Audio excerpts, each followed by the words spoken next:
Assalamualaikum warahmatullahi wabarakatuh. Jumpa kembali dengan saya Bung Warta. Sore ini saya ingin mengucapkan bela sungkawa yang sedalam-dalamnya atas insiden kebakaran yang terjadi di lapas kelas 1 Tangerang yang menewaskan 44 orang warga binaan di lapas Tangerang. Kejadian kebakarannya pada tanggal 8 September Rabu dini hari. Duka yang mendalam dan turut mendoakan semoga para korban yang meninggal dalam kebakaran itu 44 orang diterima amal ibadahnya dan ditempatkan di tempat yang layak di sisi Allah Subhanahu wa taala. Dan juga semoga keluarga yang ditinggalkan diberikan ketabahan, diberikan kesabaran dan terus bisa menjalani kehidupan ini sebagaimana normalnya, tidak berkepanjangan dalam duka, karena memang hidup tetap harus dilanjutkan. Bicara soal lapas, ketika kebakaran ini terjadi, kemudian Kemenkumham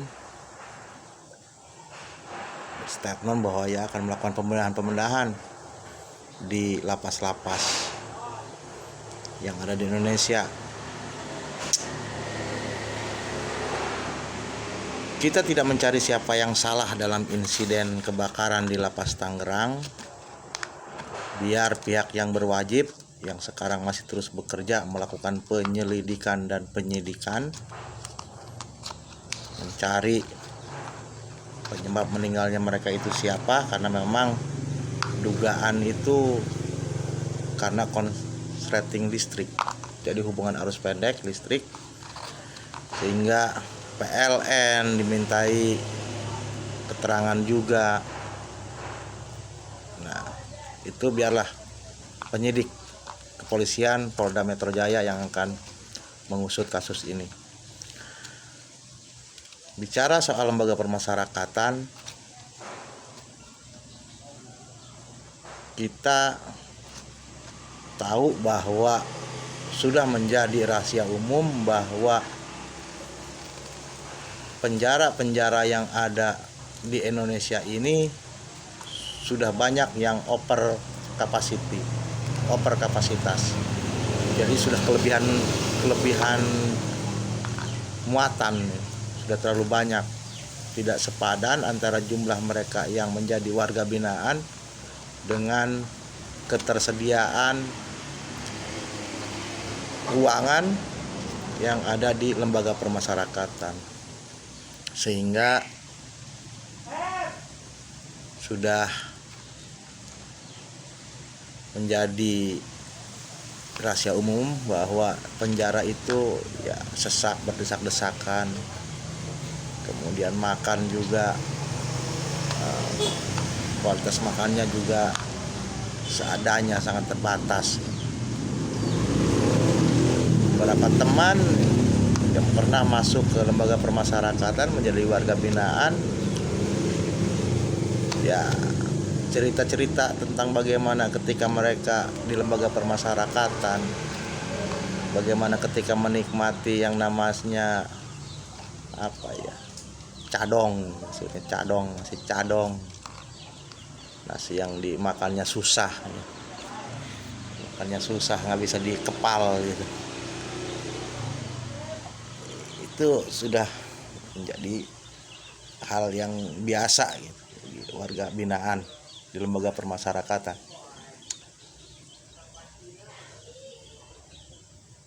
Harus disadari bahwa mereka warga binaan ini adalah manusia juga yang mempunyai hak hidup layak, terlebih ketika mereka ada di dalam lembaga permasyarakatan, yang artinya kehidupan mereka di dalam lembaga permasyarakatan itu menjadi tanggung jawab negara. Kehidupan mereka di dalam lembaga masyarakat itu menjadi tanggung jawab negara. Makannya di tanggung jawab negara, tempatnya, tidurnya, kebutuhan-kebutuhan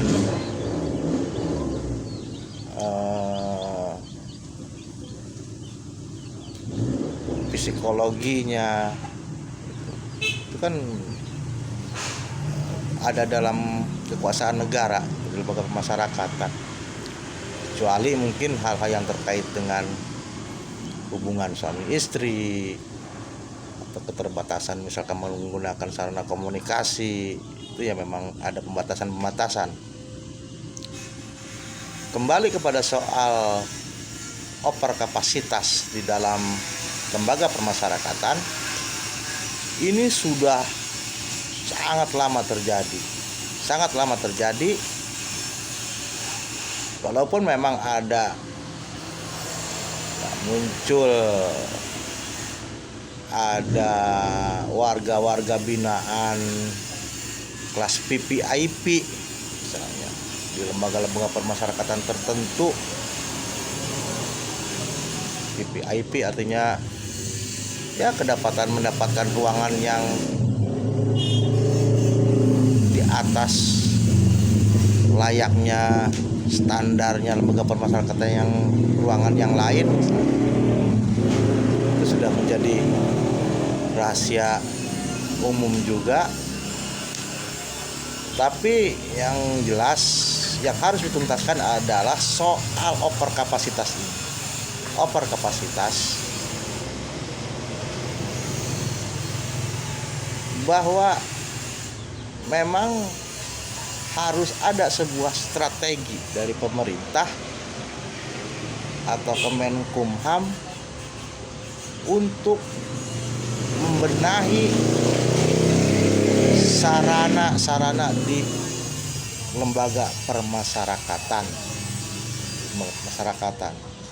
Terlalu kasar kalau dikatakan penjara gitu, lembaga permasyarakatan. Beberapa cara yang memungkinkan untuk mengatasi persoalan overkapasitas lembaga permasyarakatan ini ya, pertama diperbanyak atau diperluas adanya lembaga permasyarakatan. Jadi harus dibangun lembaga permasyarakatan yang baru dengan luas yang lebih, ada perluasan. Saya kira kalau lembaga permasyarakatan itu kan tidak harus di tengah kota atau di jantung kota.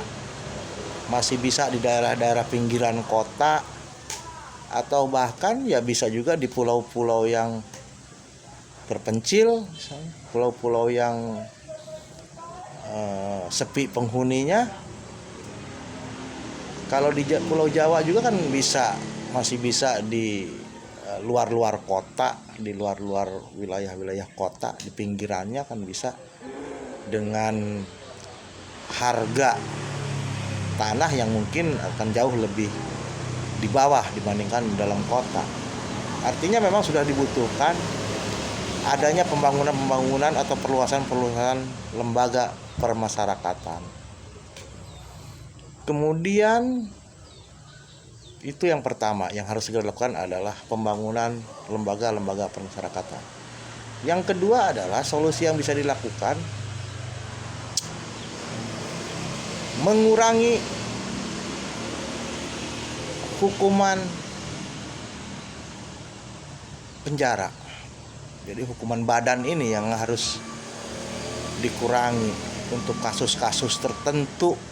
Misalnya ketika itu pidana ringan. Pidana ringan itu misalnya kasus-kasus perjudian atau kasus-kasus yang pidananya di bawah setahun. Kan ini bisa juga diganti.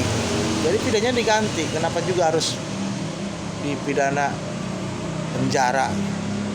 Kan bisa diberikan alternatif lain, misalkan nantinya menjadi pekerja sosial, misalnya di pekerjaan sosial, jadi tukang sapu jalan, jadi tukang kebersihan di pemakaman umum misalnya. Dengan hukuman-hukuman menjadi pekerja sosial, artinya mereka walaupun dihukum bisa tetap pulang ke rumah. Pagi-pagi mereka melakukan aktivitas sebagai pekerja sosial dalam masa hukumannya. Artinya ya mereka tetap sebenarnya dihukum gitu. Dihukum tapi melakukan pekerjaan-pekerjaan sosial. Ini kan sudah banyak dilakukan di beberapa negara maju untuk ya menekan jumlah orang yang tinggal dalam lembaga permasyarakatan. Ditekan seperti itu. Jadi bisa penjara yang hukumannya di bawah 1 tahun ya dibuat sebuah aturan bahwa mereka tidak harus dipenjara, tidak harus masuk ke lembaga permasyarakatan, tapi dihukum menjadi pekerja sosial. Baru ketika mereka melaksanakan hukuman sebagai pekerja sosial ternyata mereka tidak melakukan dengan baik, ya tentu bisa dimasukkan nantinya, masukkan ke lembaga permasyarakatan. Ini akan sangat mengurangi jumlah orang yang masuk ke lembaga permasyarakatan. Selain itu, dengan nantinya berkurangnya orang yang masuk, jadi sudah berkurangnya overkapasitas ini, tentu saja jaminan atau kebutuhan kelayakan hidup, misalnya makanan, minuman, kebutuhan pribadi di lembaga permasyarakatan bagi warga binaan kan akan bisa lebih terperhatikan. Artinya terperhatikan. Kalau sekarang ya mungkin saja mereka itu warga binaan ini makan dengan kurang layak misalnya. Makan dengan nasi yang kualitasnya kurang bagus misalnya. Ya karena memang overkapasitas tadi, kelebihan warga binaannya yang dalam LP-nya, sehingga ya memang mau nggak mau harus ada yang dikurangi jatah-jatahnya ini, jadinya karena ya memang overkapasitas tadi terlalu berlebih. Dimaklumi juga kalau hal ini, tapi memang harus segera dilakukan pembenahan. Saya yakin Yosana Lawli sudah tahu tentang hal-hal seperti ini, sudah mempersiapkan langkah-langkah untuk pembenahannya, tapi memang harus segera greget, segera action. Kemudian juga pengawasan. Di lembaga permasyarakatan ini sebenarnya sudah harus ada sebuah lembaga pengawasan independen untuk mengawasi aktivitas di lembaga permasyarakatan, baik itu aktivitas pekerjaan para sipir atau pegawai lembaga permasyarakatan maupun mengawasi warga binaannya. Artinya ada sebuah controlling dari eksternal pada lembaga permasyarakatan ini. Karena memang kalau lemah dalam pengawasan eksternal, maka potensi terjadinya sebuah kolusi di dalam lembaga permasyarakatan ini sangat rentan terjadi.